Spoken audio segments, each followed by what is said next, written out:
Serious, non-Americans of Reddit, what is something about America you admire?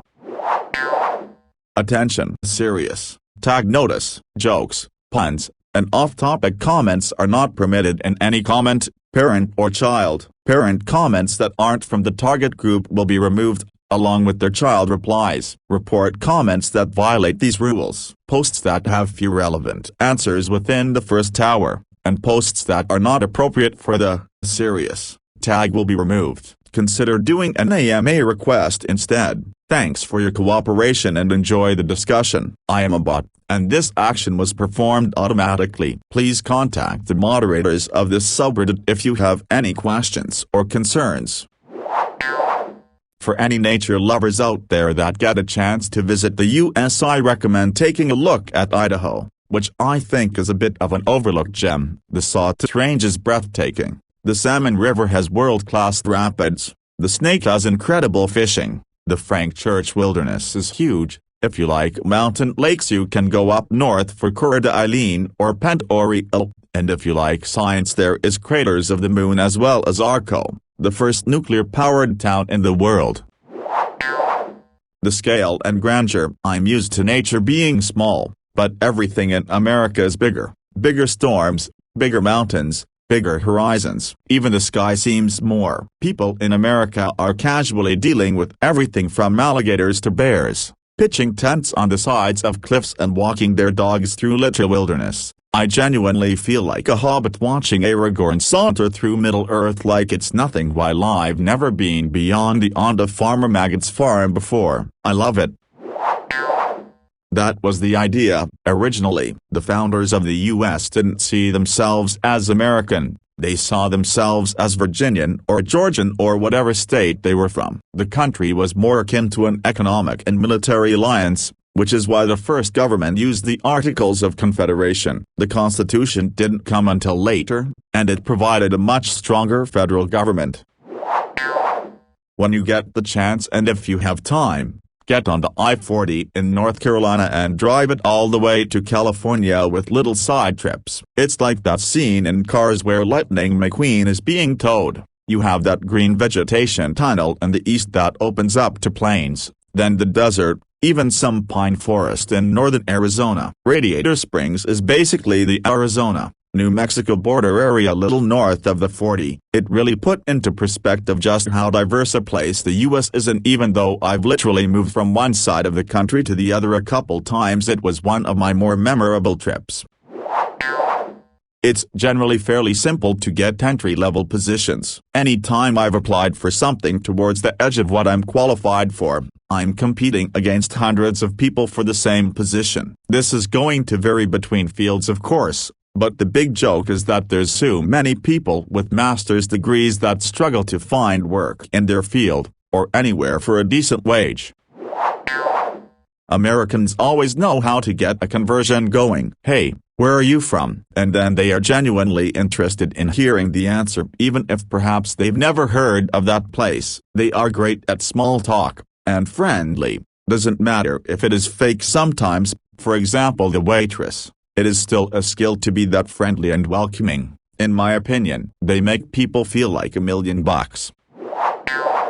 I waited tables for 20 years and I loved talking to people visiting from other countries. Chances are I'm never going to be able to visit where you're from, and I was genuinely interested what your lives are like there. I also wanted to make sure you were enjoying your time in our country and recommending amazing must-see places in our area. We genuinely want you to enjoy yourselves. As a Canadian, this is one of the main differences I can find between us and Americans. When I lived in France and traveled Europe, I met a lot of American tourists of all ages, and they were really quick to open up, ask me all sorts of questions, and share their own experiences. I mean, I could basically hear someone's whole life story within 10 minutes of meeting them. Canadians tend to be much more reserved.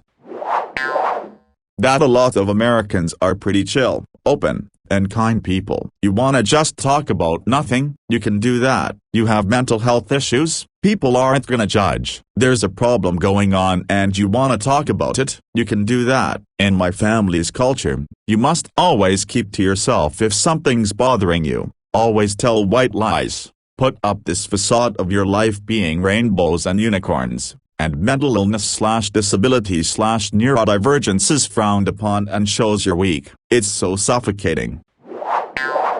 Exactly. American here. My family was from a similar culture. Although my older relatives haven't come to terms with it, America is much more open to start the discussion on mental illness. 10-15 years ago when I was still in school, my classmates and I would have open discussions on it, what we were diagnosed with, how we treat it, and what our coping skills were. I've even worked at a job where I would use my sick days for mental health days. I'd say there will be a serious shift within the next 10 years on how open and how we approach mental illness. Being friendly in Texas is the same as being polite. You speak to people in elevators and wish them a good day when they get off. You wave at people who yield to you in traffic or otherwise do you a solid. You nod or smile at your neighbors and you almost always end up chatting with others in long lines and in waiting rooms. You don't rush a regular who is visiting with a store clerk. They'll move along soon enough. I absolutely love it. Honestly, I'm from a country that was known for being anti-America and I haven't heard that kind of stuff in almost a decade. We don't love you but we don't hate you. We don't know enough to have an opinion and the closest thing to hate is them thinking you'd look down on us and get defensive. Think of how some Americans perceive Europe. So yeah, I'd say more positive than during the Bush era for example, and younger generations love your pop culture more than older people so might get even more positive. Its landscape and, more specifically, its national parks. Glacier National Park is one of my favorite places in the world, if not my most favorite. Yellowstone National Park was incredible. I went hiking through the Grand Canyon a couple of years ago and it was both the best and worst thing I have ever done. My wife and I had a trip booked to Yosemite, Sequoia, and Kings Canyon in June of 2020 but that was obviously scuttled. I still want to go there, and to the national parks of Utah, the Pacific Northwest, and Carlsbad Caverns. While we're at it, I wouldn't mind driving Route 66 or visiting New Orleans either. New York City, hot dogs, your friendliness, Hollywood, Yellowstone, baseball, Ford GT, road trips, Coke, NASA, Southern BBQ, burgers, Yosemite, your infectious love of the outrageous, Jaws, your love of English accents, Smile, Harrison Ford, rock and fucking roll, Nike, Magic Mountain, Pamela Anderson, Red Vines, the video games, animation industries, Dr. Pepper, Maine lobster rolls, skateboarding, Ralph Lauren, The Sopranos, Jack FM, Baskin Robbins, car park cookouts, wakeboarding, Ruby's Diner, Long Island, iced tea, Eddie Murphy, technological innovation, Seoul, Southern California, Star Wars, Bronco Jeeps, key lime pie. This is something that always stands out to me when I visit my dad in Montreal. I've gotten into cooking food as I've gotten more into full adulthood, and I'm always taken by surprise when I'm there and there's really only like one option for a particular ingredient or type of product I'm looking for, and we often have to go kinda out of the way to get it. Can't just pop to the closest supermarket-style grocery store a few minutes away and have 95% of all the random stuff I'd ordinarily maybe feel like buying. Good Mexican food. I was at a conference in LA a few years ago that had a Mexican cantina van. I ordered one of everything just to try all the different foods. An American sat at my table and commented on all the food. I explained that Australia did not have good Mexican food. Why, he asked. My reply was, we don't have Mexicans. He was blown away that there was a country with no Mexican immigrants. I love how spread the infrastructure is across the country. Literally massive multinational companies are headquartered in so many smaller cities. Manufacturing can occur in even more towns. Here in Australia, our population is so concentrated in our three biggest cities. It's difficult for big business to survive elsewhere, so they move to the big cities and perpetuate the problem. Half our population is in those three cities. I've always admired the American sense of rugged individualism. I've met a number of Americans and they all seem to have it to one degree or another. In its best form, It shows up as a kind of honesty that comes from supreme self-confidence and self-awareness. It also includes selflessness, a kind of I've got all my stuff together, so I can help you out, friend. These are the folks that work together to tame the wild frontier, as it were. Even though he wasn't born American, I see Arnold Schwarzenegger as the ultimate American. Tom Hanks is another great example most people know. At its worst, you get Karen. Immigrant here. Opportunities. As long as you have the desire to work, you'll find work. You'll find a way to make a decent living even if the pay isn't always great by first world standards. From where I'm from, opportunities like that aren't available. You can be the hardest working person in the world and all you'd be able to do is hustle for pennies just to get by. The post-secondary education system. I attended University of California for bachelor and master degree in computer science. The professors welcomed me, correcting them and proposing better solutions. I feel empowered and motivated. In my home country in Southeast Asia, the professors would repeat from textbooks and refuse to accept corrections or any solutions different from ones in the textbook. The behavior of random people. I visited in 2010 during summer as a kid. When me and my cousins went out, random kids would engage with us to have fun together. Interactions such as trying to grab a squirrel, random kids inviting us to play baseball on the beach. When I think of strangers in America, I think of people who treat you as if you were a biological sibling. Here in Europe, if you go to a park, you won't have anyone interact with you, everyone minding their own business. One time I went to a public pool in Pennsylvania, and when I was scared to jump, everyone was clapping to encourage me to jump and cheered when I did. Instead of telling me to get off and let the rest jump, they all prioritized me not chickening out. Now that would probably happen in all countries, but not so sure. In addition, there are many places to go outside. I remember going to a Lego building. Everything inside was made of Lego and it was interesting. A science museum or other stuff. I don't remember locations, etc. I just remember the experiences. I fucking love the energy most Americans give off. You guys are like extroverted extroverts compared to here, UK. If I was introduced to a handful of people from around the world, I could tell you which was the American even with a blindfold, because they'd be the only one to instantly say hello and start chatting when I walk into the room as a stranger. Your talking to strangers energy is almost more than our talking to 20-year friends energy, haha. The common stereotype of English folk versus Americans, or Americans versus other English-speaking countries, is that Americans are rude and self-absorbed and the English are unfailingly polite. This is no doubt English propaganda. I spent 6 weeks in either country a few years back, traveled all over America and was met with unfailing politeness, friendliness, conversation and helpful advice from all corners. From the homeless woman selling me cheap hooch in Oakland, to the mob lawyer from Long Island stuck on a subway at 3 a.m., to the lady getting off the bus in Queens who muttered, "You better let people off the bus before you get on, boy, or someone gonna get mad at you," but in a helpful, only slightly annoyed way, to the evangelical family in Ohio that hosted me for chicken and biscuits. Everyone went out of their way to be kind, and earnest, and show me who they were. English people, on average, are grumpy, provincial, taciturn, competitive, gossipy bastards whose politeness, standing in queues etc., is actually a non-stop process of virulently enforcing conformity and making sure everyone knows their place. I have family at both ends of both countries, the American contingent having emigrated as young adults, and the difference is noticeable even amongst them. I love them all, but damn if my English cousins aren't 10 times as high-strung as my American ones. When you go to the US and you find genuinely good people, sometimes I'm just scared of going because not also there are a lot of serious racial stuff that I as an outsider sometimes don't understand, but also my country, not telling, gets a lot of hate from the States, and my country hates back, but America has more influence. So when I go and someone actually is good to me, I kinda calm down and my state's anxiety starts dropping. Edit, spelling, English isn't my first language.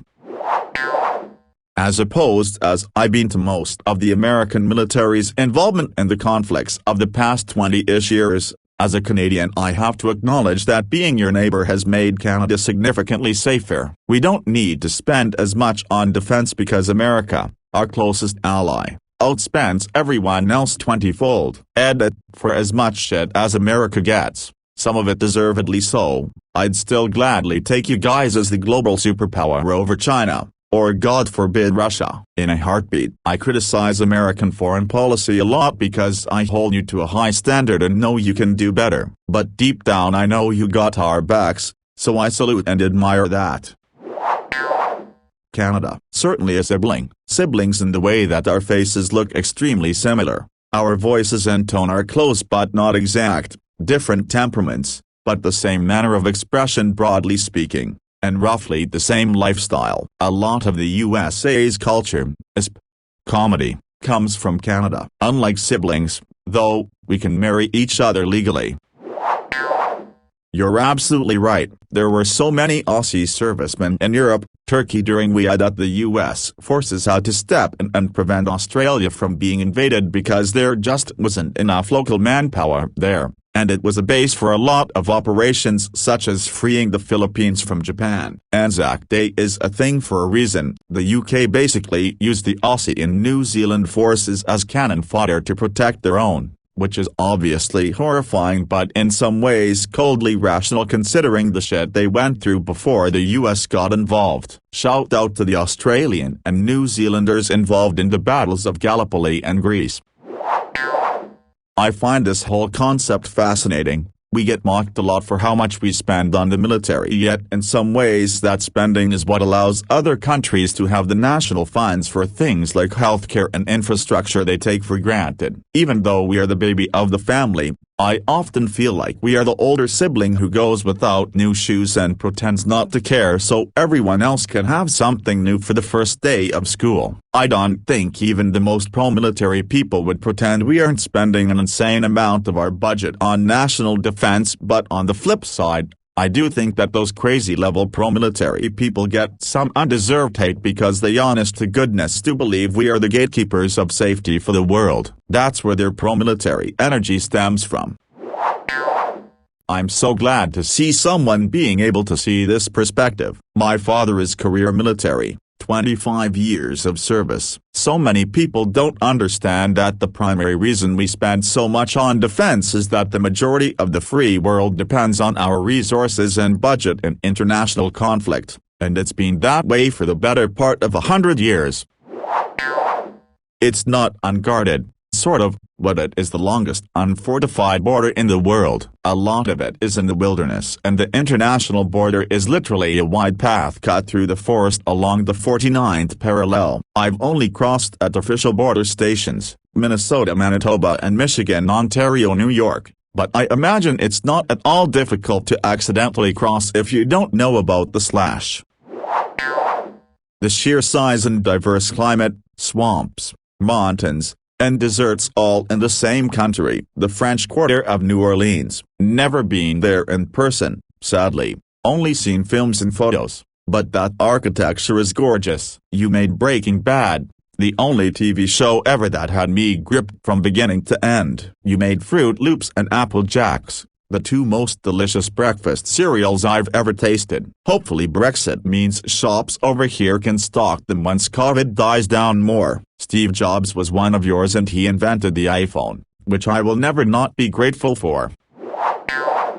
Do you have extreme weather fluctuations there? When I lived in Missouri, I woke up to heavy hail. A few hours later, it was sunny and 38°C with 99% humidity. Then in the afternoon the skies grew dark and we had to run inside when the tornado sirens went off. Then it poured rain. Then in the evening it went back to below 0°C. I'm glad I don't live in Missouri anymore.